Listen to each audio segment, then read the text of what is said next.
Let's see.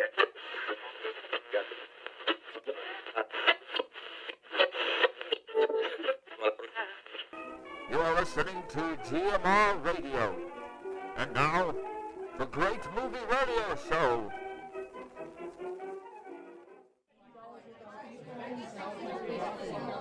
All right, everyone. Quiet on the set. Places. We've got a show to make here. Are Chris and Gabe ready? They are. Okay, everyone. In 3, 2, 1, and...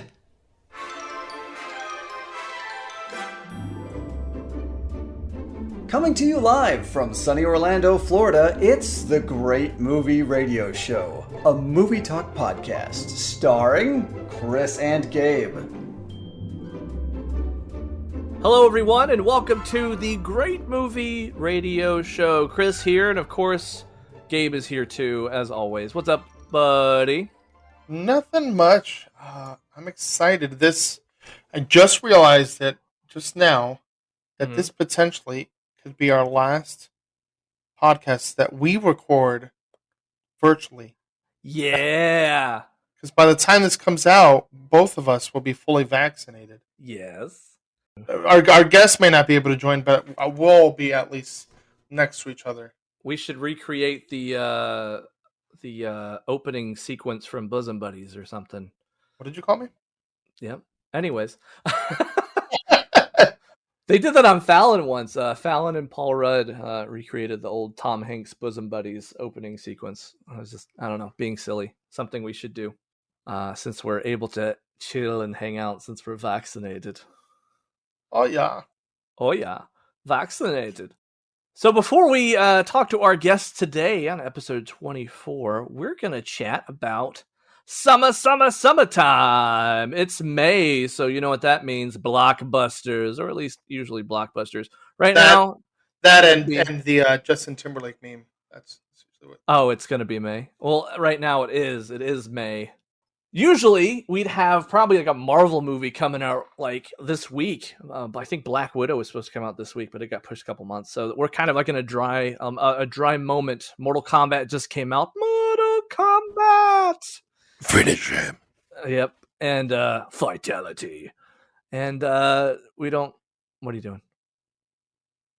Me? What are you doing? Yeah, you look like you're going to say something to your mic, so I just put up. I was like ready. No, I saw something on the bottom of my foot that I was like, what's that? Oh, I thought you were on your mic, like waiting for me to shut up, so I did. I'm leaving that in the episode. That's great.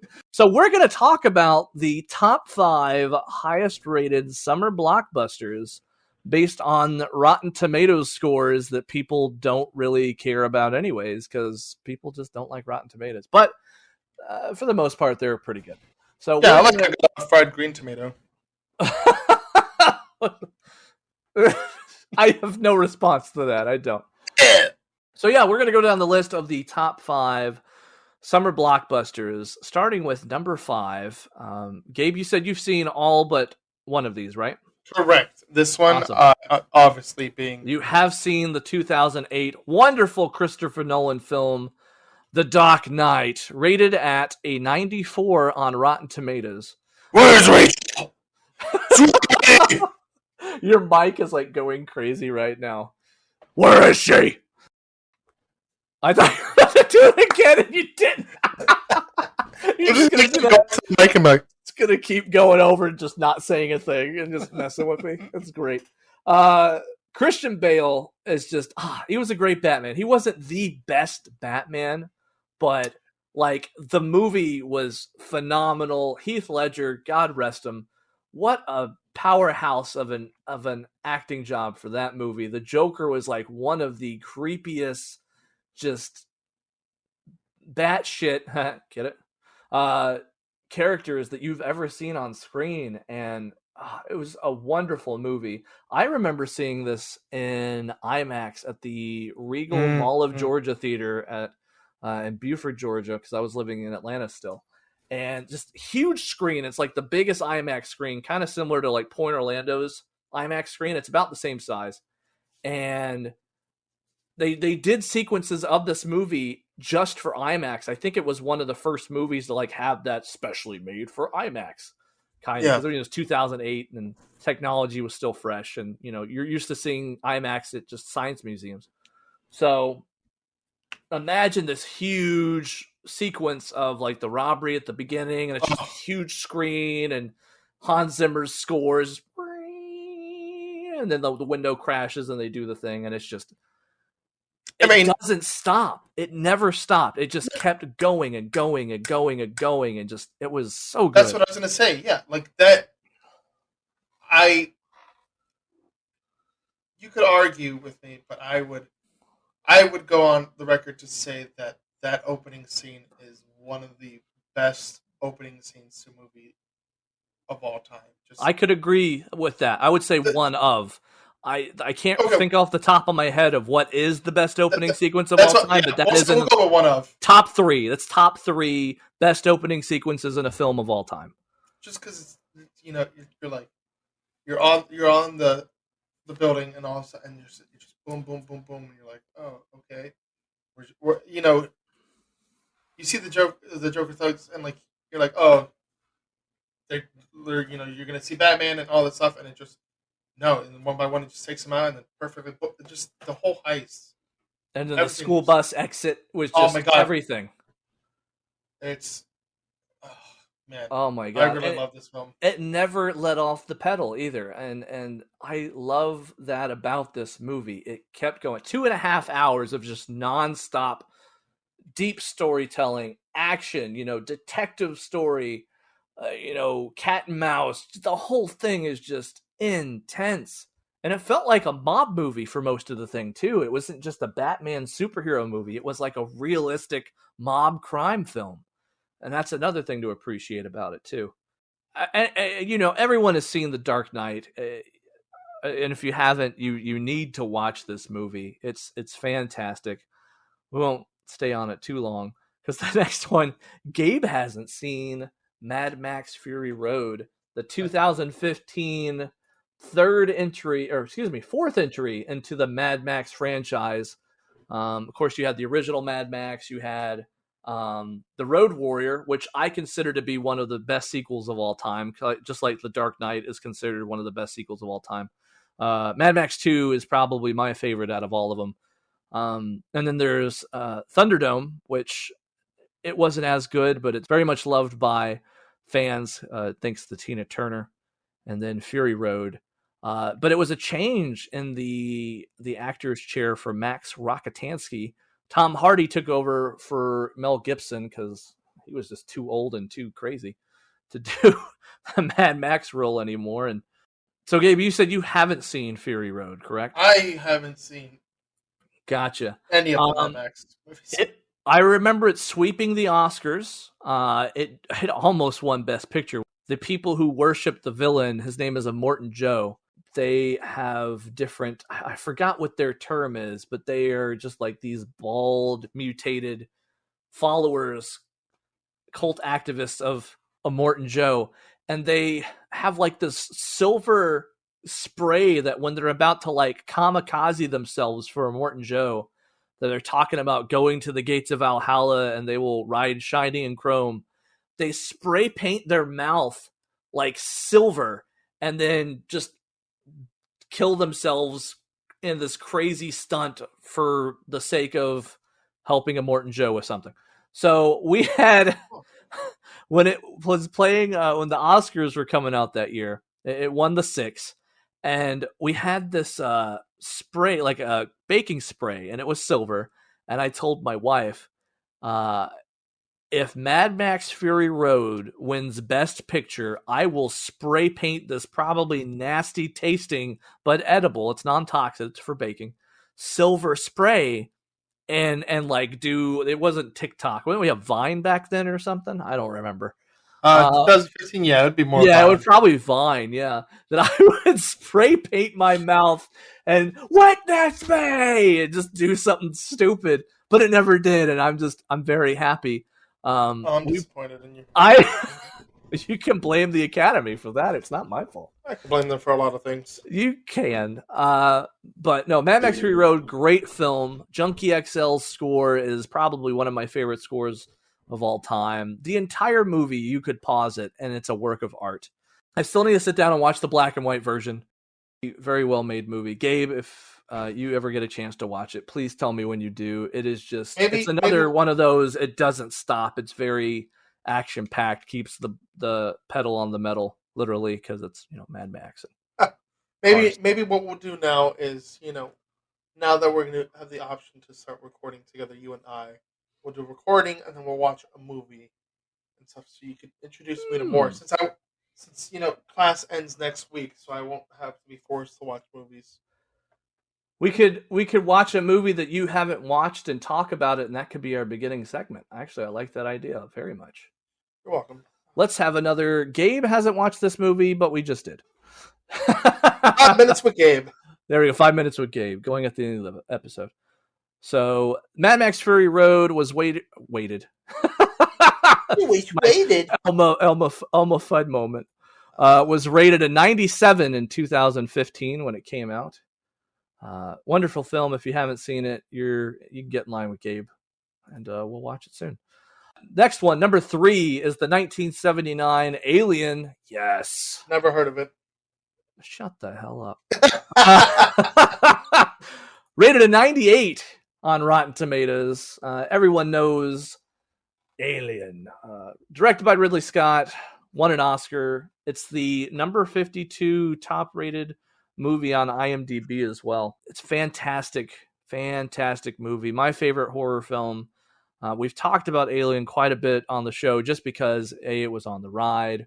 B, it's shown up on a lot of people's around the track lists, including mine. It would be on mine if I had one. That was your favorite scene on the ride. That was my favorite scene on the ride, correct. Alien was my favorite. I don't know. I love Alien so much. It's so good. So good. Number 2 is Jaws, 1975. Steven Spielberg won 3 Oscars and was also rated a 98% on Rotten Tomatoes. I actually think of Jaws, I know it's number 2 on the list, but I think Jaws, in my opinion, is the perfect summer blockbuster movie. Like, it has everything a summer blockbuster needs. Even, number 1 on the list is a great film. I think I love Jaws just a little bit more than the number 1 movie on this. You've seen Jaws. You said yes, actually you haven't. What do you think? I had to watch it this semester again for. Oh, that's right. It's in your film class list. I forgot about that. And that's kind of what they talked about, how like Spielberg brought people to the theater, but what we focused on with the movie was the speech on the boat about the bombing and the war, and he tied it into that, and how it was a movie about that. But the best damn sequence in the whole movie was that whole monologue. Yeah, no, I remember watching this movie as a kid in my uncle's room. I was staying with my dad, and I was hanging out with my uncle, and I fell asleep in there. Obviously, didn't go to sleep until late because I was terrified. And I never wanted to go near the water again. Exactly. But then I made it. But no, it's just, it's so good. And that's the only way I could describe it without, that makes sense right now. The perfect blockbuster. It really is. Robert Shaw's monologue is iconic, and like you were saying, Spielberg was wanting to bring people to the movies, but he scared them out of the water for sure. And with scaring, the number 1 also rated a 98 on Rotten Tomatoes. The number 1 movie scared me as a kid. I think we might have talked about that in passing on the show. But E.T., the Extraterrestrial, scared the bejesus out of me when I was a kid, and now I love that movie. It's actually one of my favorite rides at Universal as well. So, well, yeah, because then they ask for your name and you make up some ridiculous name. But it's everybody's favorite ride. Have I told you the story about how my wife and I will do Linda and Bob because we did the Bob's Burgers costumes? Yeah. Have I said that? Okay, I couldn't remember if I did. I don't remember anything. Not on the episode, but you've told me in person. But yeah, another Spielberg movie, of course, 1982. Henry Thomas, who, funny enough, we were going to briefly mention The Shining later in the episode when we talk to our guest. He played Jack Torrance in the sequel, Dr. Sleep. Mm-hmm. So that's a little fun connection there. Won 4 Oscars, wonderful film. Of course, John Williams' score is fantastic. Of course, it was for Jaws too. Anytime you hear Spielberg, you're pretty much almost guaranteed to have the name John Williams attached to the film. I love E.T. It's a great film, but I gotta say, out of the 5, Jaws is probably the most perfect movie out of them. Yeah, I'm still waiting for that prediction from Back to the Future 2. Damn, another one. For Jaws 19, when it's actually Jaws 19. That'll go on the list. If Jaws 19, they should just skip. What's the last one they did? Jaws 4 or 5? 4. They should just skip Jaws 4 and go straight to 19. Because they did Jaws 2, Jaws 3D, which was shot at SeaWorld, and then Jaws 4. My wife, I don't know if he still worked, the person she worked with at Disney, but one of her leaders before COVID, I think he was an extra or he was in Jaws 3D. Man. Yeah. That's awesome. Because it was at SeaWorld, so he was able to be a part of it. Fun fact. All right, well, that's it for our summer blockbuster top 5 list. And, you look at all 5 of those and it's like, nah, duh. Those are great blockbusters. We were going to go through the highest grossing May movies, but all of them, the top 4 are Marvel movies. Number 5 is the live action Aladdin. Number 6 is Pirates of the Caribbean 4. And then number 7 is The Phantom Menace. And everything else came out in other months based on the top 50 highest grossing movies of all time. I went through the list earlier. So that wouldn't have really been a very entertaining conversation, to say the least. So we figured the highest rated summer blockbusters would be just slightly more entertaining to talk about for our segment today, especially since we're going into the summer movie time. So when we come back, we're going to talk with our guest, Taylor Dufrane. He worked at Movie Ride near the end of its time at Hollywood Studios, and we're going to talk to him about his time working the ride and go around the track. Stick around. We'll be right back on the Great Movie Radio Show. Hello, listeners of the Great Movie Radio Show. After you listen to this fantastic episode you're listening to, head on over to the Movie Nights YouTube channel and click subscribe. You like movies? Well, clearly you're listening to this show. Well, over at the Movie Nights, proud partner of the GMR show, we have several movie-related things. Reactions to your favorite shows, reviews to your favorite movies, and sometimes we even do podcasts with people within the industry and special weekly shows covering all of the movie news that you want to hear about. Thanks for listening to the GMR show, and head on over to Movie Nights, spelled with a K, because I think I'm funny sometimes. It's time for another GMR show, Moments in Film History. Considered the first female director, Alice Guy Bloch developed the concept of narrative film in the 1890s and early 1900s. Guy Bloch was originally a photographer before the owner of her photography studio shifted his focus to films. Her first credited piece was The Waterer Watered in 1895. This has been another moment in film history, and you are listening to the Great Movie Radio Show. Hey, Great Movie Radio Show listeners. Hope you're enjoying this show, and we want you to be a part of it. Head over to the gmrshow.com and to our contacts page and sign up below. Make sure to add Back to the Future 3 to your list. Hi, folks. We're back here at the Great Movie Radio Show. We have with us our wonderful guest today. Worked at GMR, I believe, in the final days of its time at Hollywood Studios. Taylor Dufrane, welcome to the show. Taylor, how you doing? Thanks for having me. I'm great. Thanks for having me. I'm glad to be here. Wonderful, wonderful. So am I right that you worked in the final stretch of Movie Ride? Yes. I wasn't the last person trained, but I would say I was within the last 5 people trained at the ride. I was trained in May of 2017, and I worked all the way through August 13th when it closed. That was a day for all of us. So then you probably saw us. I was in and out. Gabe was still there, I believe. You were still there, right, Gabe? No, movie ride. No, I meant on the last day. You probably saw it. Oh yeah. I rode it like 5 times that last day. I was about to say, yeah. You waited in the 4-hour line. No. Mary Rodriguez just said, "Oh, hey, Gabe," and just handed me a bunch of fast passes. Said, Speaking of Mary, isn't there a story that you need to put out here while we're bringing her up? So Mary knows of this story. I've admitted it to her, I think, at the last Kobe dinner thing that Sean Cumberland put together. But basically, on the last month of the last month of the ride, management was like, no more show requests. That's it. And like I'd say, the first few days of August, it was fine. And then the last week, it got really strict.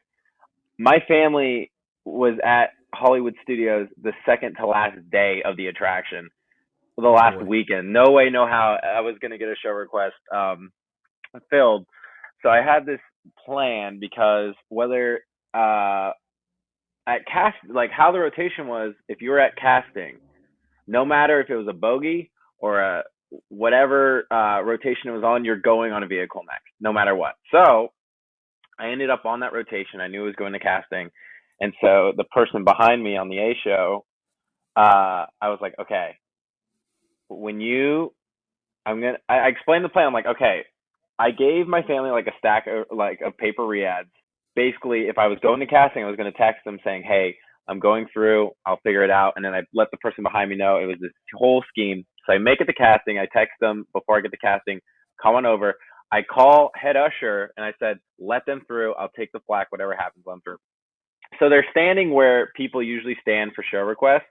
Remember, this is the last weekend of the ride. Show requests aren't a thing. So everything's smooth sailing. I'm almost getting rotated. And sure, Mary comes on through. She looks at my family, looks at me, and she goes, who are these people? What are they doing here? And so I'm like, I'm this close. I'm not about to they're show requesting me. So I went, they're just watching the video for the last time. I said it was okay. And Mary went, okay, went about their day. I got my slip like 2 minutes later. My family was on the show, worked to perfection. And I at the time, I was like, all right, I got away with it. It's great. And then for some reason, something came over me at the last Kobe. I had to tell Mary what I did. I felt so bad lying to her. You're fortunate enough to be able to do that, because the old pre-show, when I first started, it was just a 2-minute clip, and it started over. I'm like, well, it's over, so they can go back now. Oh yeah, they had that hour-long TCM. Yeah, it was some 45 minutes. So it was really it really came in handy that day. Coming in clutch. Oh, the question is, were they watching it? Because if so, you didn't completely lie. I mean, yeah, they were watching it. There you go. Hard not to watch, Robert Osborne telling you about movies. Bobby. Bobby Osborne. Well, we'll continue on. That's a fun story. Thank you for sharing, Mary. If you're listening, we're not sorry. Sorry, Mary. Hey, sorry, we're not. What was your favorite part of Movie Ride? And my favorite part of Movie Ride, honestly, was just the performing aspect of it. In high school, I was a theater kid, and when I came to Disney, that's kind of what I wanted to do, was perform. My college program was accepted as a character performer. They took it back because of staffing, and they made me an attendant. And then when I extended, I was very fortunate to get to Movie Ride. I was actually supposed to go to Pack Fireworks. I ran into the right manager at the right time, and they moved me over. So to perform and to really be a part of the show, and with all the lights, the show scenes and the cues and stuff, I think that was my favorite part of it. It truly, I didn't feel like I was working. I mean, I was working 13 hours a day on my college program, but it didn't feel like that. It just felt like I was putting on a show every 20 minutes or so. That was my favorite part of the ride, because it just really brought the movies to life, and I felt like I was really integral part of the attraction and not just supervising it. Right. You may feel like that, but try working 100-hour week. You may not feel the same. Yeah, right. It's Gabe's Christmas week. That was my Christmas week in 2013. 100 hours? I got 99 hours and 55 minutes. I was 5 minutes away. They were going to put me in double back, so they're like, damn, we can't. Wow, that's why I think the longest I ever had was 62, and I thought that was a lot. Oh no, that used to be my weekly average. Wow. Gabe, you would find Gabe sleeping when he was not performing. So like Professor X. was this tour guide, gangster, bandit? Like, where he was did it? everything. All over? I did everything. Coordinator. Wow. Yeah. Gangster That was my trainer. biggest issue. That was my He biggest did. worry with, like, if I ever got gangster or bandit trained, that, like, I would fall asleep in between shows or something. Like, especially down at Bandit, where they had, like, that long couch and stuff. They're usually good up there. We weren't supposed to sleep, but, you know, we did it, and people were like, Gabe, this is your show. I'm like, okay, hello? I'm here. That's like I wasn't performing. While we're on the subject of memories, do you have any fond or favorite memories from working there? Well, I was only there 3 months, but I mean, there's a lot of stuff happened in those 3 months. I think I got the evac a few times. My favorite memory was when, for some reason, like I don't know if this was the case always. I'm sure it was. It just seems like this is how management just is at the parks. But like, there was a couple times where we had like 101 figures or 101 show scenes go down, and management's just like, it's fine. My favorite memory of that was the projector at in finale went out, like completely would not play anything, and they kept the ride running for close to an hour. And I'll never forget, I was on a show and we pull into finale, and the coordinator's there. I don't remember who it was, but he comes up to me and I'm like, what's the coordinator like standing there? He comes up to me, he's like, it's about to get very dark. And I didn't really comprehend exactly what that meant until the blue and the stars faded out and like the music starts playing, and it was pitch black in there, and you could still hear the audio of finale playing, and I'm just sitting in my vehicle laughing like a crazy person. It's dark in there, and all you hear is finale and me just laughing, absolutely insanity. They finally decided to close the ride like a few minutes later, but instead of like evac, and we just cycled out, so everyone saw that we're just sat in the dark and listened to audio from the movie. No one put like a flashlight on, like up, so it like lit up the room or anything. So, from what I've heard, some of the tour guides, like the A and B tour guides, were like, some of them like acted out the finale with their flashlights, or like they were doing flashlight battles and stuff. I was in a lone B show, so I was just kind of hanging out by myself. The creative imaginations of a fellow movie writer. Yeah, see, I would have jumped on and like, all right, guys, so we're all going to close our eyes now and just imagine what we think these beautiful scenes are. Yeah, I only got to go around once with that, and I was told finale has issues, but I did not know what those issues were until I rolled in the finale. And then you know. I'm not gonna lie, I probably would have just started cackling too. Or it was like, it's real dark. I'm like, what are they showing now? What happened in the finale? What movie are they showing now? Well, I just thought it was funny too, because this happened at like 2 in the afternoon, so I had a full vehicle of 70 plus people, and I'm just sitting, just every single one of them was like, what's supposed to be happening right now? Spoiler alert, folks! We don't want to show you anything, but you can listen to it. You can listen to it. It's a good time. There you go. Before we continue on to briefly talk about your top 5 of all time, do you have any cast members or trainers that you would like to give a shout out to your time at the movie ride? I feel like I have to give a shout out to Sean Cumberland. He was always great. I actually work with him at Ad Lib right now. You fool! You fool! What? That's what he would always say. You fool. I have to give a shout out to Justin Pop. I'm going to mess up his name. Justin Popovitsky. He was my trainer. Pavotsky, yeah. Pavotsky, yeah. Nice. He was my trainer. He was a great trainer. He showed me everything. He told me what to do, what not to do, all that. But he was really thorough, but he wasn't like, I don't know. There are some trainers like at my time where I watched him train. I'm like, that looks stressful. But yeah, Justin did a good job. I gotta give a shout out to Mary just for, putting up with letting your me stuff. get away with my lie. Exactly. She put up with all of us, so Yeah, oh yeah, she did. She was a real. You have on trooper. the list here. Oh, I yeah. have your list up. Brianna Mhm. Barrett. Yeah. Yeah. She was a CP friend of, or she was also on the CP. I haven't. She was a good friend of mine. We would carpool sometimes from Vista Way. Nice. It was a good time. Oh, Vista Cool. Way. They are now, I think, selling that or renting. Yeah, it. that's what I heard. being Yeah, they're sold, renting yeah. it out now. Sanitize everything. Just Sanitize. Oh yeah. Oh yeah. Sanitize even the gates of the place. Do it. Get it. Yeah. Get it all Just sanitize. helicopter it. just a big old smoke bomb. Oh, We're man. gonna briefly talk about your top 5. Gabe's right. gonna go through that with you, and you got some great movies on here, so I am very excited to talk to you about them. And Gabe, I just realized that one of them is going to be in Around the Track, but we've already made our choices, so whatever. Okay, cool. So we're gonna go over your top 5 favorite movies, and it is a great list. All You right. have La La Land, Moneyball, Oh yeah. great Classic. movie. Mhm. Ocean's 11, the George Clooney, I think it was 2001, 2007. Yep. 2001. Yeah. 2001. I was right the first time. I always go with the first. The Shining, as well as Wolf of Wall Street. Again, all great movies. Mhm. Obviously, they're very special to you. Why are they on your top 5? They all. I guess they all have like some kind of. They're all attached to like a timeline somewhere in my life. Like La La Land, I discovered recently. I was always a big musical kid.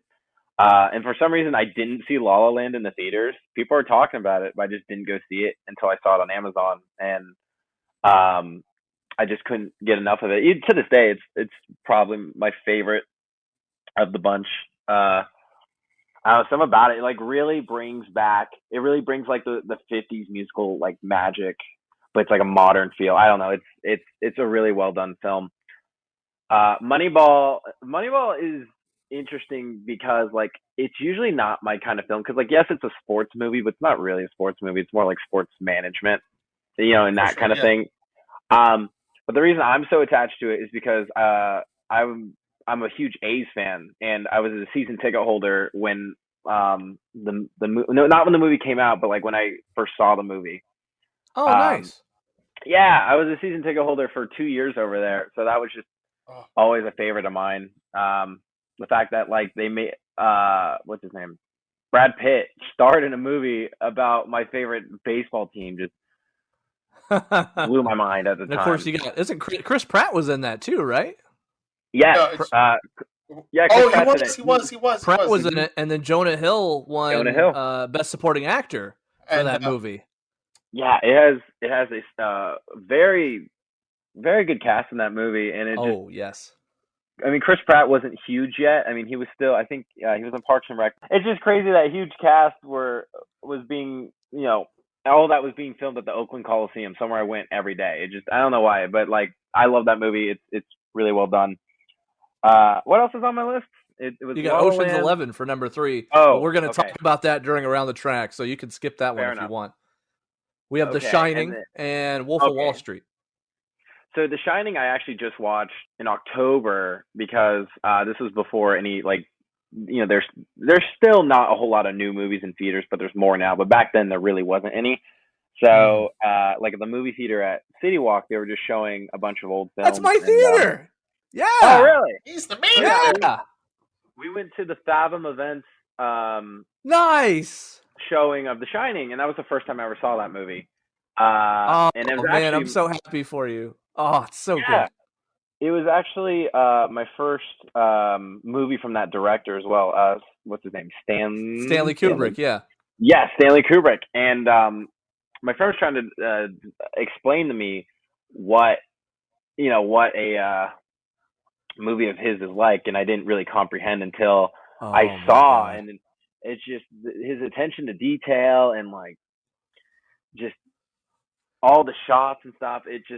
It was amazing. My absolute favorite scenes from those movies though is when with Jack Torrance. He hallucinates in the ballroom and like the parties and stuff. The It reminds me bartender. Yes, Lloyd. It reminds me of Tower of Terror, and yeah, a little bit. Yeah, it does because it's the the same kind of bellhop music outfit, and really. stuff. It really is. It's the same kind of music. I think it's the same time. It's supposed to be around the same time era of Tower of Terror. So I just really connected to that, and I'm not a big horror film fan, but I think that was really well done. I'm so happy you got to experience that not only in the theater for your first time, but just like my theater because I like my theater. But it's such a good nice movie. Oh, I'm so happy for you. Amazing. And then Wolf of Wall Street. I'm taking over for Gabe because he's doing something real quick. Wolf of Wall Street. I mean, Wolf of Wall Street. I saw again. I didn't see any of these movies in the theaters, which is cool. I saw The Shining, but not in its original release. Wolf of Wall Street. I saw. I think it was like on HBO or something. I was like scrolling through one day. I heard it was crazy, but I didn't realize how crazy it was. But Scorsese is crazy. It's That's Scorsese. You can't go wrong with Scorsese. The way his directing style is just amazing. Everyone, the way that story was told, and the way they presented it, they didn't. They held things back, but not a whole lot. They presented it as it had pretty much happened. And actually, my mom worked with someone who worked in the Stratton Oakmont offices, and from what she was told, the movie is like 90% accurate. There's a couple inaccuracies here, but for the most part, what you saw on screen is what happened. Wow. Yeah. Yeah, Scorsese's big on keeping things real as much as he can. There's a little bit of dramatizing things for the sake of Hollywood and the theater goer perspective, but yeah, he's got a knack for keeping it real. Well, I recently saw his gangster movies like Goodfellas and Casino. Those were amazing as well. Oh, wonderful. I was looking at that list before we started, and that is a solid list, and you've got like great actors, great directors. Yep. It's a solid list. I was even telling Chris, I was like, I'm not gonna lie, this is probably my favorite list out of all the episodes because I've actually seen all of them. Oh, that's good. I was trying to go for those are my top list, but I don't really venture off too much into obscure films. I do sometimes, but I was trying to go for stuff people seen, but also stuff I like. I don't know. I put some thought into that list. No, great list. Thank you. Fantastic.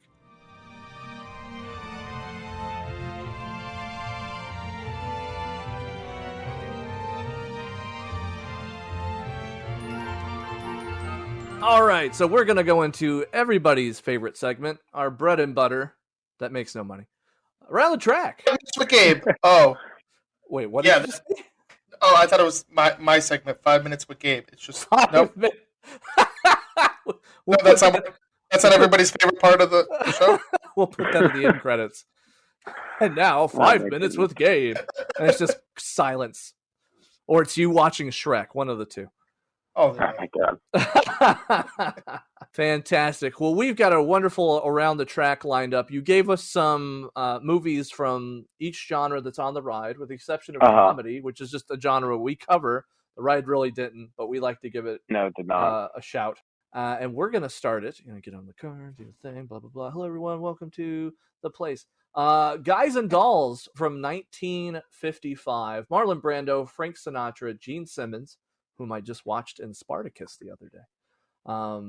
I have not seen this movie personally. I've heard all about it. My grandmother loved this movie growing up. And of course, Joseph Mankiewicz directed it. It's nominated for 4 Oscars. Fantastic piece of musical film. What about it makes it one of, if not your favorite musical? It's just one of those classic pieces of 1950s film. That's one of my favorite eras in film is the 50s.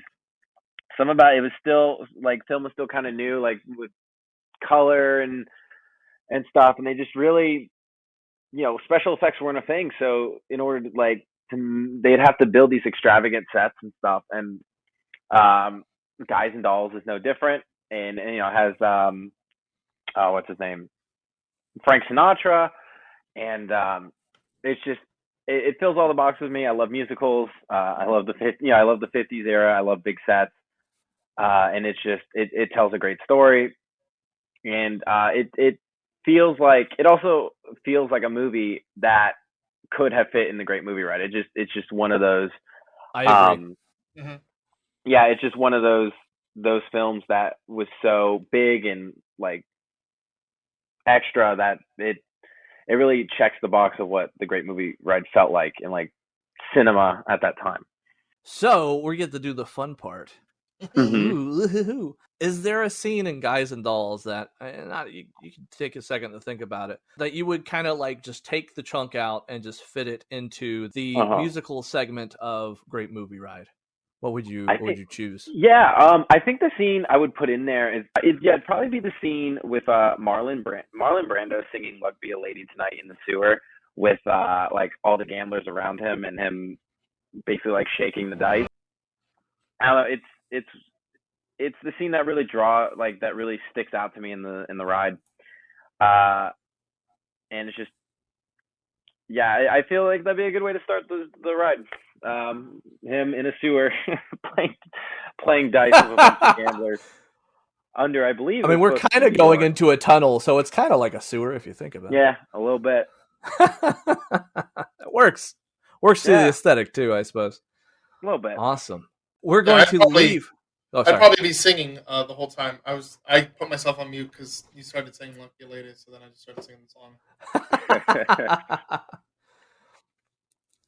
Amazing. All right. We're going to go into Gangster Alley with it's not really a gangster movie, but it's a heavily involved heist crime movie, Ocean's 11.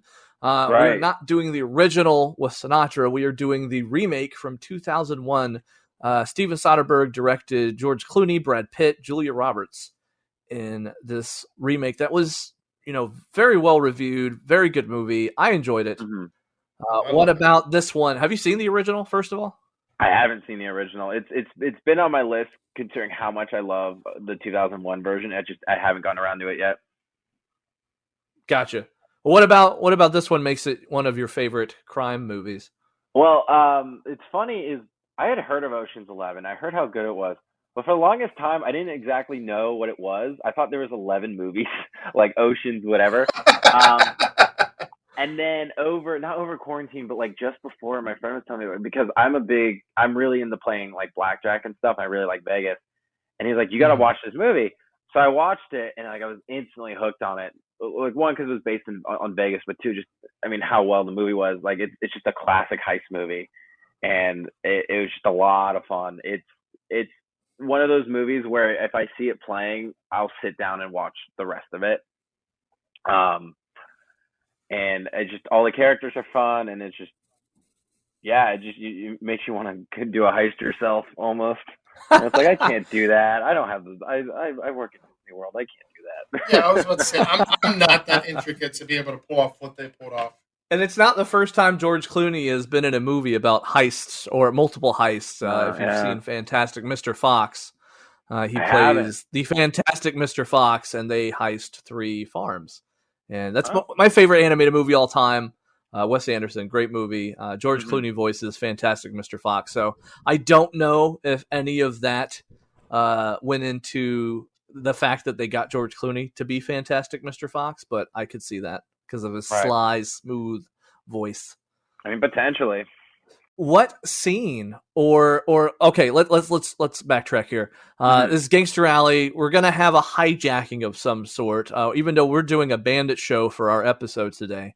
Right. Do you have like in mind like a way to make a scene from Ocean's 11 interactive enough for a gangster to hijack or someone to take the ride? If I had to guess, and this it wouldn't exactly make a lot of sense, but then again, that's okay. Yeah, it's fine. My guess would be you'd roll into essentially the safe or like the vault where they're in the middle of a robbery, and then something happens. What the hell's going on in the vault? Nothing, sir. It's all normal. Show me. And someone in the squad, whether it be like I guess not George Clooney, but someone like George Clooney would take the vehicle and It's like a getaway vehicle. Yes, exactly. Now, why Gotcha. how he'd drive a getaway vehicle out of a safe underground under the Bellagio, I don't know, but we'll get the Imagineers on that scripting. Yeah, exactly. I like it. I really just want to drive through a casino, and I think how cool would it be to like either like enter in through the casino to the safe or leaving the safe through the casino. I just want to go through a casino. That would be fun. See, that's what I was thinking too. I was like, if there was a way you could set up in the vehicle parks in the middle of the casino, and there's like animatronic playing, each other, and the tour guide gets up on there because like, oh, this looks like fun, and all of a sudden, like he gets lost and like he like disappears to the back, and the like gangster has like the diamond and stuff, and he like sneaks onto the vehicle and like gets away. That would be perfect. You could enter in and it's a casino, and we leave, but the ride drives itself anyway, so who cares? And so the ride continues into the safe, which George Clooney or whoever takes the ride and continues, and we're playing blackjack or slots or whatever we're doing. That would be kind of humorous. I would love it. I got to play casino. Play slots during my shift today. That would be great. And then if we have any of the other gangsters or anyone who's like, I don't want to say on break, but they're not on for a little bit, they could be like on the casino floor as interactive extra like background characters. Yeah, see how that would be awesome. Are you kidding me? The great movie Casino Ride. We call WDI real quick. We'll get on this. Oh, I love it. That was a great idea. I know a guy in WDI. He was part of the TCM update. There you go. Huh. Well, we're going to continue into a movie we have talked about, and it's featured. It was featured in the finale, but since it hasn't been mentioned in season 2, or we haven't had the chance to put a fun clip to it, we're going to bring it back. It was your only Western, the 1974 Blazing Saddles, directed by Mel Brooks, starring Gene Wilder. Nominated for 3 Oscars. What about this movie makes it your favorite Western? Oh, well, I haven't seen a lot of Westerns. I don't know, something about seeing the Searchers trailer every few minutes, all day, every day, just didn't make me want to watch it. Even though it's on my list, I just haven't. And then, so Westerns I haven't really gotten through yet. I watched Blazing Saddles over quarantine. My brother showed me it because he saw it in his film class, and I just couldn't believe like how insane that movie was, especially when it came out. You know, it was really ahead of its time. And it's a crazy movie. It's a wild movie. Yes. Could not be made today, but it's still excellent nonetheless, and it has a good message. And again, like I feel like the message was really ahead of, like, I mean, the 70s weren't super, like, you know, it wasn't like the 70s was the 50s, but it's still a pretty progressive message for its time. Yeah, I agree. So like we did with Gangster Alley, and this is a Bandit show, so Gabe is going to take over here in a second. Right. And we're going to take a little break. But do you have an idea of how to make a scene from Blazing Saddles? I've got one in my brain. It's the one I go to. But this is your around the track. We want you to you're designing the works here, kid. Right. So what would you do to make Bandit interactive with Blazing Saddles? So I had a couple ideas. The first idea was just them on the track where they're doing the pull cart. Yeah. It just seems like that'd be a fun show scene. But I think what I would do for Bandit is you like roll in, and the first half of the show scene is like behind the scenes, like behind, like, you know, the scene in the movie where they get into the big fight and then they're fighting in the movie studio. Throw out your hands, stick out your tush, hands on your hips, give them a push.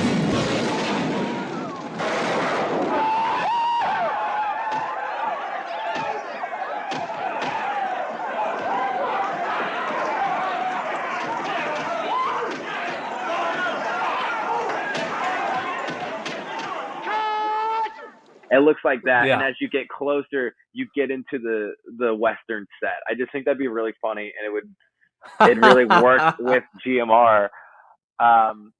In terms of like, you know, who robs, it's got to be like the main character where he's like he's holding himself hostage. Isn't anybody gonna help that poor man?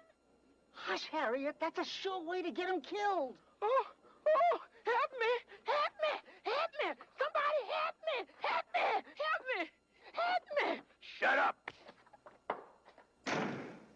Like, I feel like that's what you'd have to do.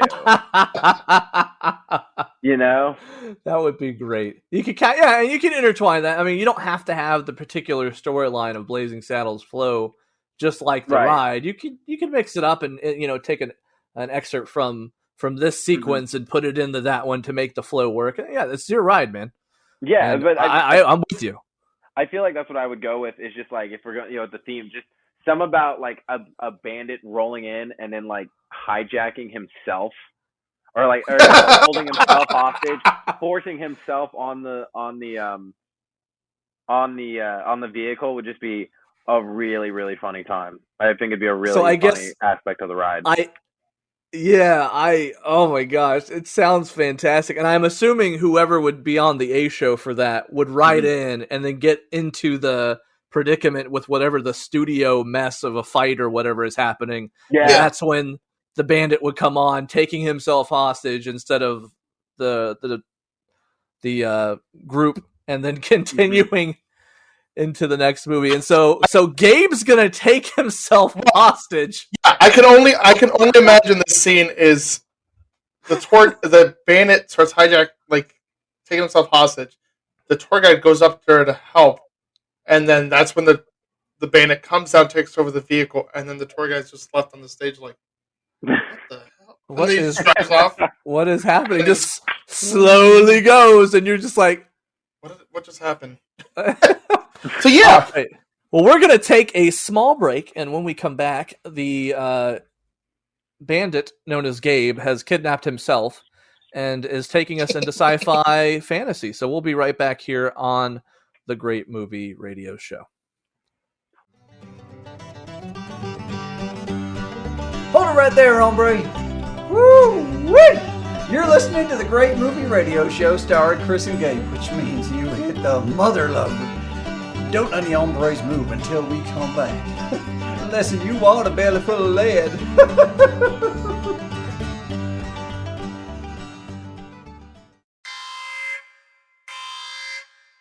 Warning. Remain on this podcast. The advertisement you are experiencing is extremely dangerous. Proceed with caution. Did you know that you can now find the GMR Show on Twitch? That's right. Check out our Twitch channel, which features our Twitch movie watch party. Thanks to the legal powers of Twitch and Amazon Prime, we put a few movies together and allow you the chance to vote on what movie we watch with you on Twitch. You can also join us for game nights on Twitch, where we'll be streaming our GMR Show game show with our listeners, or the brand new party game, What the Dub, where you can fill in the dub of some hilarious classic movies. So make sure you subscribe to our Twitch channel at twitch.tv/The GMR Show, or just search The GMR Show. And don't forget to look out for voting for our Twitch movie watch party nights on our Facebook and Twitter.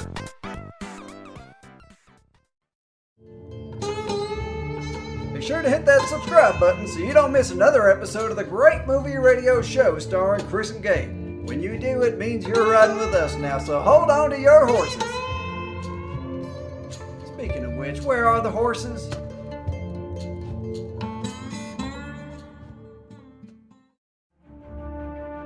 Autumn Star Entertainment is an independent producer of movies and video. Their goal is to provide Hollywood-level entertainment for low to no budget. Check them out on Facebook.com/Autumn Star Entertainment or on Twitter at Autumn Star ENT.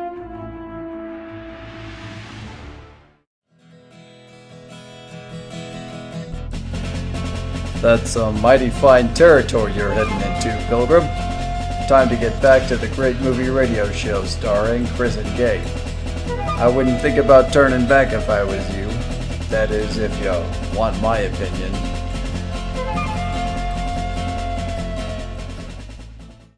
And we're back. I've just hijacked myself on the vehicle, which is highly entertaining. And now am really sad that this can't be a part of the ride because I feel like that's something a lot of us would have had fun with. Myself or Corey or Sean Cumberland. I would have probably peed myself to see a scene where he hijacked himself. Um, So we're going to jump over into the sci-fi scene, and we are going to talk about The Martian. Mm-hmm. Not to be confused by what I thought at first when I read it. My favorite Martian, starring Christopher Lloyd, that's a completely different movie. Although, The Martian won the Golden Globe for Best Performance by an Actor in a Motion Picture for comedy or musical, which to me is this movie is neither of them. But yeah, we're talking about the 2015 Ridley Scott Martian, starring Sir Matt Damon. What about this movie makes it like your favorite sci-fi? Well, it's funny. This is the first movie actually like I read the book before watching the movie, so I had that aspect of it. But I just thought Matt Damon did really well in the movie. It was a part like he's a good actor, but like just something about this movie he really stepped up for. But also just some about the movie, like most sci-fi movies are kind of like set in this like dystopian future or like something that's pretty improbable. But especially now with the way SpaceX and like the whole goal of space now is to get humans to Mars. This story just seems more probable than ever. So I guess that's why it really stuck to me, because it's like a sci-fi movie that isn't too removed from real life. Like the idea of this happening in the maybe not near future, but at least somewhat distant near future it's possible. It's not improbable. And so I think that's why it really that's why it's my favorite sci-fi, just because of how close we are to that. Yeah, and I like love that with any kind of movies. Like, Chris is gonna hate that I bring this up, but one of my favorite scary movies is Scream, and it's because it's that whole reality. Like, this is like 100% possible, and the same thing with The Martian. It's just like crazy to like think, and then 100 years down the road, and like it's like Simpsons did it. They like predicted it, and it's like this whole like predictability kind of thing. But yeah, that's awesome. So we are removing. No, I'm just kidding. We're not going to remove Alien. On your ride, what scene from The Martian would you put? It would be one of two. So it'd either be, and this one's kind of similar to Alien. It's not as, I guess it's not as tense as Alien, but it'd just be a scene like you're in his little like base and he's, what do you call it? He's messing with like his food or his growing the potatoes. Like garden. Yeah, growing the potatoes and stuff. Let's do the math. Our service mission here was supposed to last 31 souls. For redundancy, they sent 68 souls worth of food. That's for 6 people. So for just me, that's going to last 300 souls, which I figure I can stretch to 400 if I ration. So I got to figure out a way to grow 3 years worth of food here on a planet where nothing grows. Luckily, I'm a botanist. I just feel like that would, because I'm just thinking of Alien, because you're in the ship. Either that, or if we wanted to go more intense, like Alien was, you're on the surface of Mars with Matt Damon, and it's going through one of the storms Matt Damon experiences on Mars. So there's like a lot of wind. I mean, kind of cool to make the scene like windy and just blowing. Like, oh man, I'd like that. You could do both. You could start off like on the ship and then make your way outside the door, and all of a sudden you're outside and the wind starts blowing. That'd actually be really cool. I think that would be a really good scene. You'd have the smoke tanks up the top. Yeah. Loud and obnoxious. Yeah, I think it'd be really good, provided that those effects worked, which, given the ride on a good day, maybe. Uh, yeah, we're gonna let's leave it at that, and we're gonna jump over to the action movie. The wind fans for Mars aren't working. We got to go 101. And it was like, we can. It'll be fun. It's okay. Mary Grigas is with a fan, just going. Someone pulls a task to go do a fan. So we are going to jump out of the crazy Mars sandstorm and jump into the action scene where we're going to hit an Indiana Jones film. Now, we haven't done this film. We've done Raiders of the Lost Ark, which is on your list, but right below it is Indiana Jones and the Temple of Doom. Yeah. What about this one, besides Raiders, makes it your one of your favorite indie movies? Or action movies in general? This one was actually the first one I ever saw. I was a kid.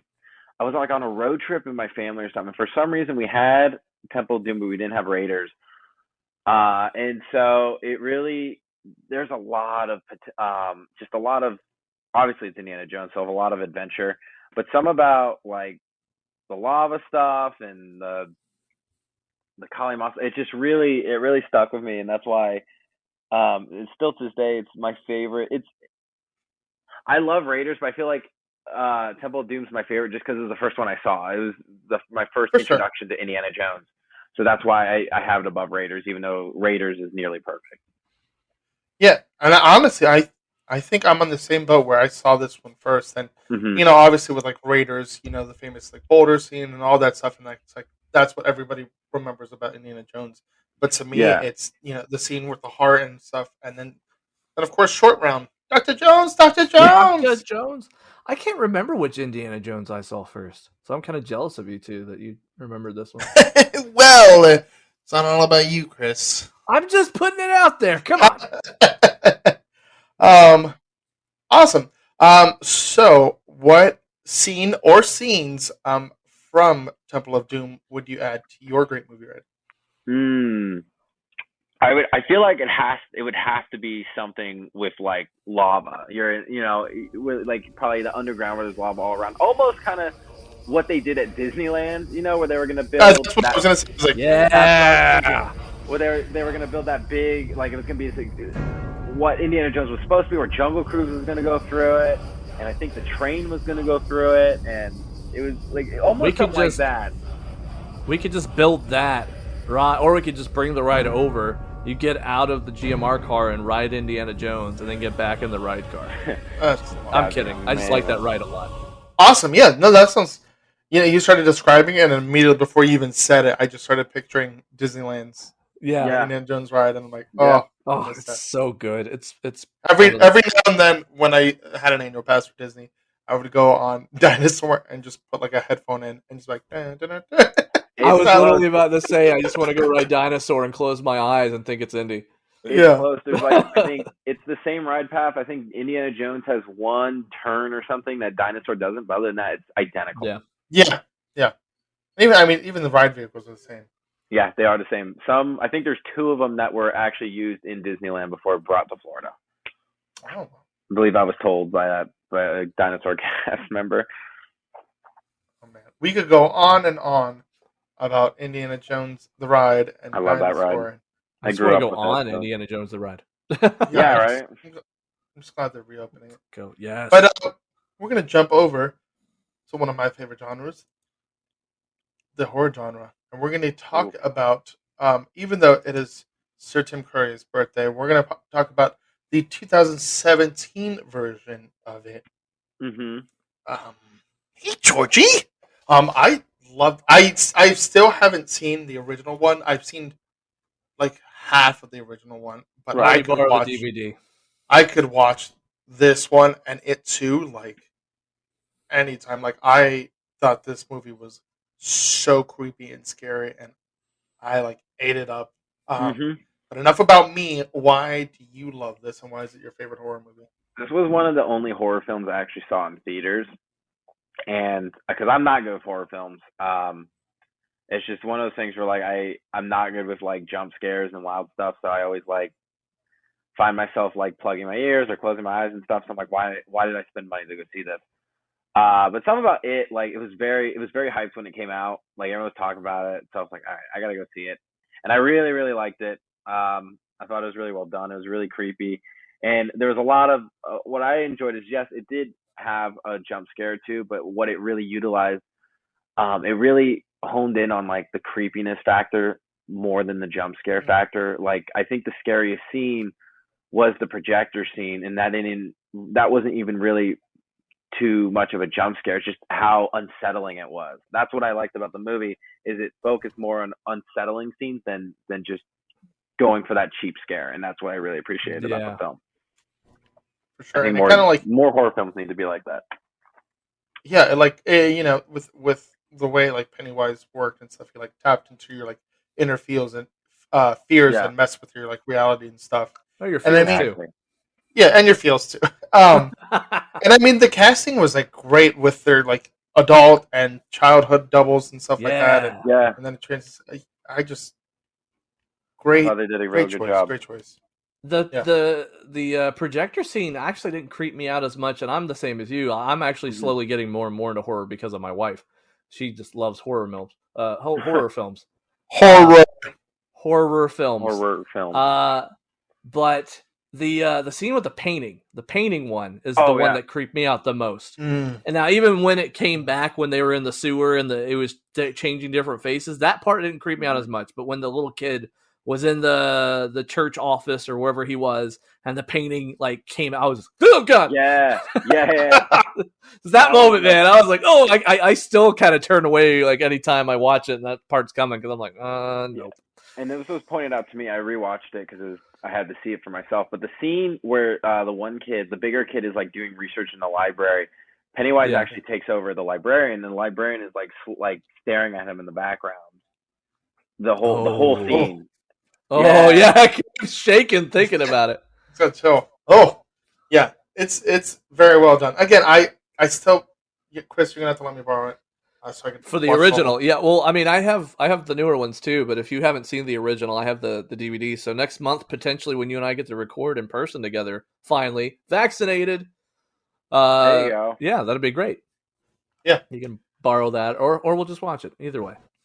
Yeah. Happy birthday, Tim Curry. The day we're recording this, happy birthday. Yeah, I already said happy that. I was just throwing it out there too. Okay, all right, Chris, fine. So. All right, so we're going to jump to the fun part. Now we get to create a scene where our gangster or myself, the bandit, will disappear and die. You can make this as crazy, gory as you want. Do whatever you want. I'm excited. Well, so when I was thinking of like what scene I would put in from this movie, the scene that I thought was when the kids, again, it's another sewer scene, but they're all in the sewer and like there's all these people floating above them. You know, like all the kids. So it would be something, I'm not sure what would like draw the bandit or gangster to this thing, but whatever they grab, they would be, I don't know how they would do this, but they would be almost lifted. So like they were floating with the other people floating, the you'll float too kind of thing. I was going to say, hey, Gabe, you'll float too. Yeah, I don't know how they would do it, but we could put the deadlights up at the top or something, because that's what does that, and then he could harness. Or kind of what they did before with the bandits and gangsters, where the smoke would come up, and then so the cast member would step through the wall, and then like a mannequin or something of them like would go up into the sky. Oh, that would be. Yeah, that's what I was gonna say. And two, like if you think about it, the original scene that we have, you like went up all those stairs. We don't have to have it that high up. It could be level, and there could be like a ceiling where you don't there's like a harness or something. A forced perspective. Somebody rigs the gangster or something like that, and then like lifts them up. I don't know. They go up and then they step. Yeah. Have fun with it. I do think as we're rolling away, there needs to be like, I know we'd be like essentially rolling out of the sewer, but there needs to be like a sewer drain and like him waving at you on the way out. That would be so good. And then right before you get into the next scene, it's just a bunch of red balloons just floating. Oh no! Mm-hmm. You have seen the deadlights and are floating away to your your doom or whatever. You'll float to floating away. There you go. And we're gonna float away into drama with crazy stupid love. the Steve Carell, Ryan Gosling comedy from 2011, nominated for Golden Globe. What about this movie makes it one of your favorite dramas and romance? It's a romance. Yeah, it is. Yeah, I originally saw this movie in a film class, and I don't know. I just thought the story was really well done, and like the way, because it follows 3 separate different stories and different romances and different things, and the way they connect it all together, and the talent in that movie is unreal. You got Steve Carell, you got Ryan Gosling, you got Emma Stone, and it's just Kevin Bacon. Oh yeah, I forgot Kevin Bacon's in that movie. And it's just a very watchable movie. It wasn't anything too. It wasn't anything too groundbreaking, but it was just an overall really well made film that is easy to sit down and watch, but it still has it still keeps you engaged. It still keeps you, if you the first time you see it, there's a lot of surprises along the way, and it's just a lot of fun. Gotcha. What scene from Crazy Stupid Love would you put in The Great Movie Ride? And don't do the towel scene. That's inappropriate. Oh, I was going to say, obviously. That's the thing with Crazy Stupid Love. There wasn't a whole lot of like cinematic scenes in it that was like really the only scene I could think of is the scene where Ryan Gosling and Emma Stone are recreating a scene from Dirty Dancing where he's lifting Emma Stone up in the air. Oh god, we've had Team America World Police on The Great Movie Ride, so you can you can do what you want. No, I think it'd either be that, or if we're going that way, it would just be you'd like roll past the bar and you would see Ryan Gosling saying, like, you'd roll past 2 tables and you'd see Ryan Gosling, being charming and stuff. Then you'd roll past Steve Carell and he's just saying stupid, making an absolute goober. Just an absolute joke out of himself. Yeah, just embarrassing himself. That's a fun way to do it too. It would be. Yeah, I'm down for that. That would probably be the scene. There you go. I would be done, and we could slip in Ryan Gosling's towel scene somewhere in there just for the heck of it. Rotation. Gosh. Oh God! All right, again, guys. Go take Ryan Gosling a towel, please, in drama. We're gonna go into animation, and I'm very excited for this one because Gabe and I could not remember if we have done this one or not, but I want to say we haven't, and it's crazy because this is just such a great animated film. The 1995 John Lasseter Toy Story.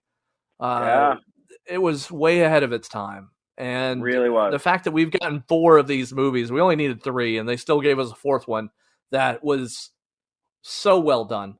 It was. What about Toy Story? I mean, we all know personally, but what about Toy Story for you makes it one of your favorite animated movies? Obviously, I feel like you'd be hard-pressed to find someone who, when you say what your favorite movie, like animated movies was, they don't say Toy Story somewhere. It's just such a pioneer in animation. Obviously, when it came out, it was groundbreaking, and the animation, while it looks clunky today, it still stands up. It's still watchable. I've always loved Toy Story, but I really come to appreciate Toy Story more because the last few years I was a character performer at Disney, and one of those, like, the characters I was friends with the most was Woody. Hey, nice. So I have that connection with Woody. Howdy. Yeah, and just all those characters, working with them every day for basically 2 years, it's just really sent Toy Story all the way to the top as my favorite animated film because of that. And it's just also just the story in general, like the story going across all 4 movies is really well done, and all the characters are really, they're toys, but they really go through a lot of development, and it's a great movie. It's really well written. The fact that was animated in 1995 is just insane to me. No readout yet if the air is breathable. And there seems to be no sign of intelligent life anywhere. Hello? Oh, yeah! Ah! Whoa! Hey, whoa! Did I frighten you? And would you say the first Toy Story is your favorite of the 4?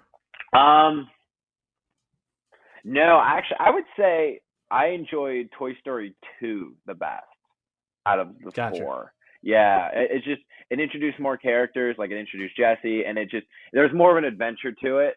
Like there's more places they explored, and just it really added to the Toy Story universe, if you will.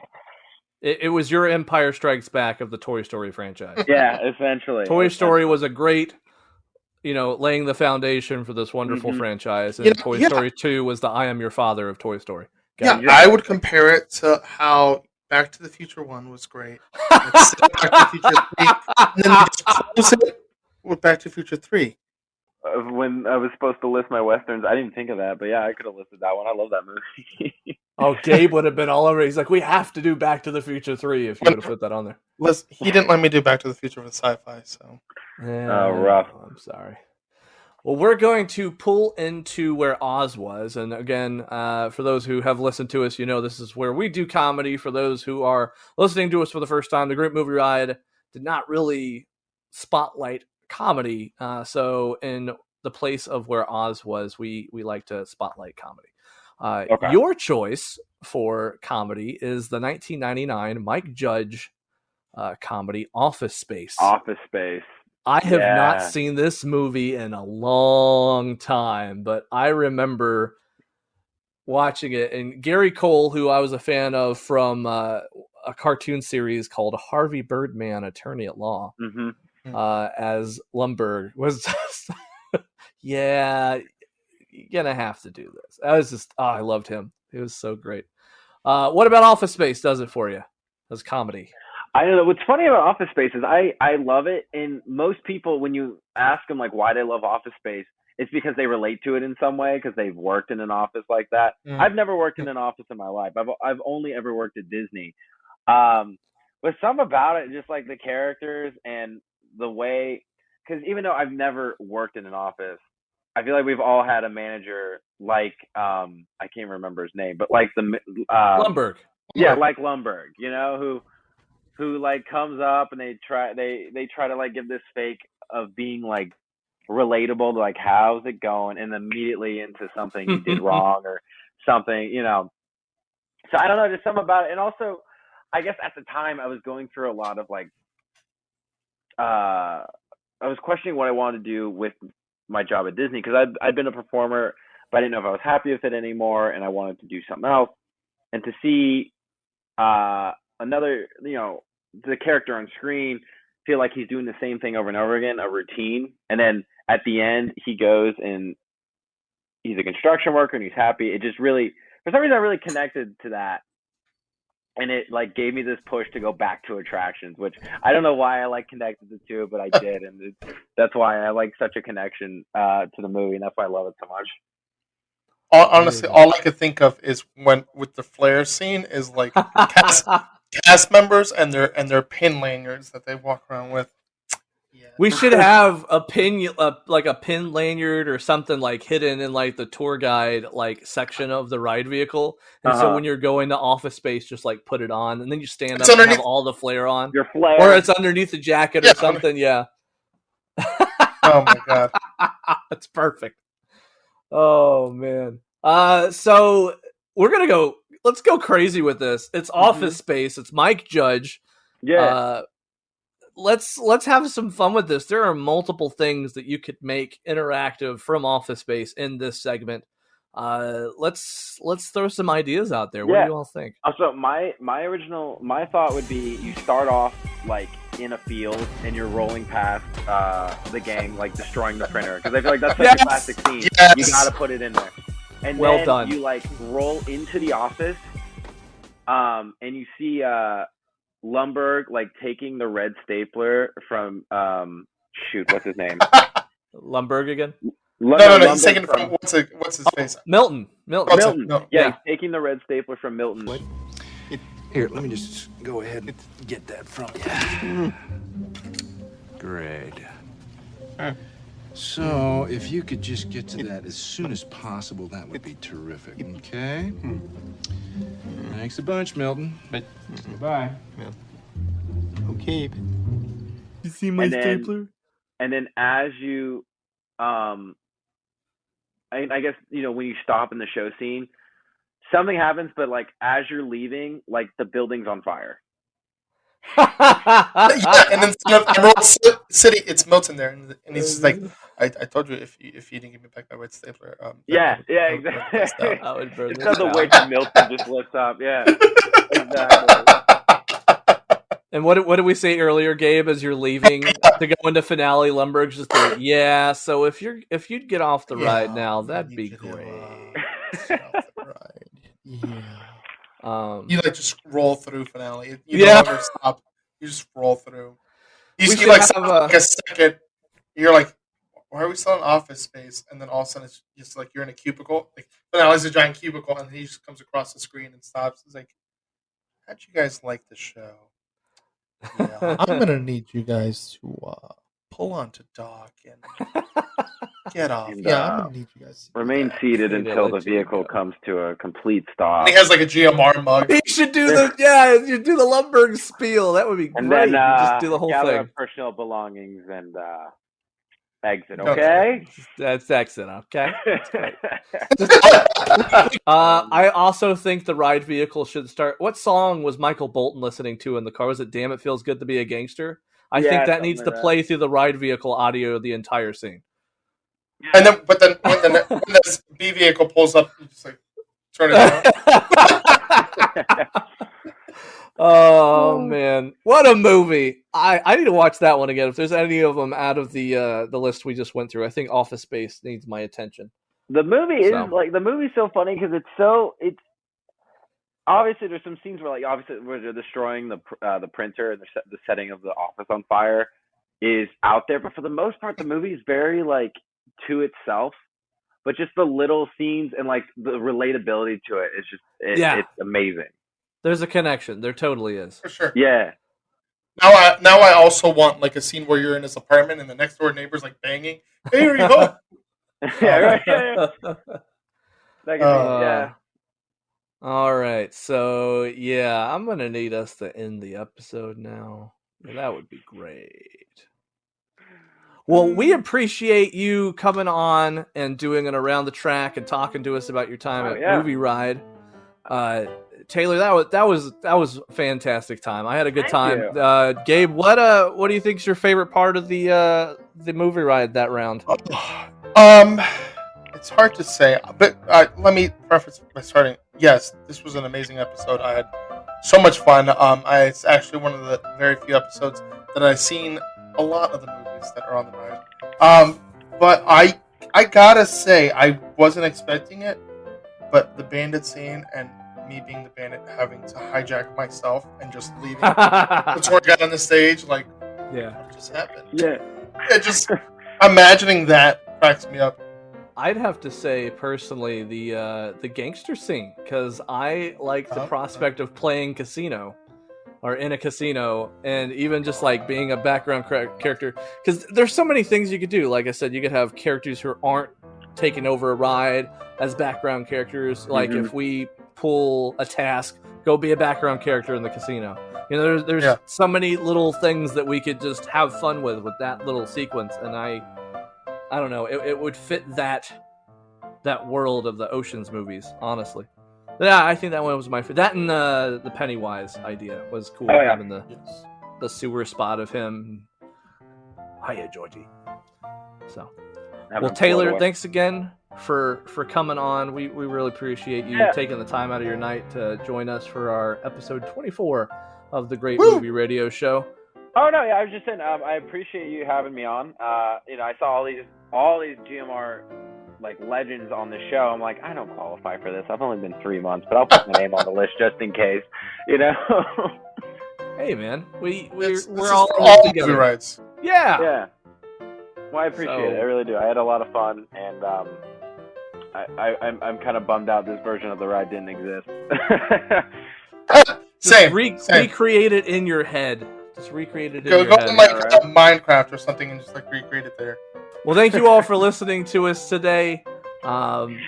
You can find us on Spotify, Apple Podcasts, YouTube, everywhere you listen to podcasts. Thanks so much for joining us. We'll see you next month for the Great Movie Radio Show. Bye-bye now.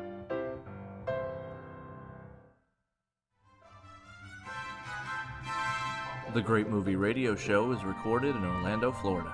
You can visit our website at www.thegmrshow.com.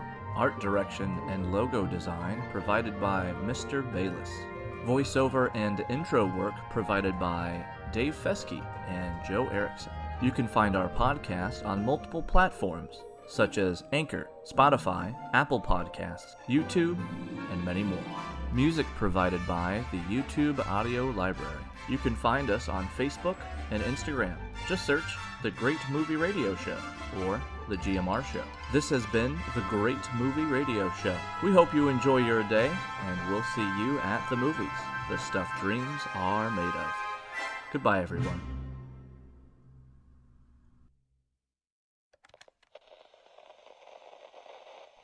You have been listening to a GMR radio production.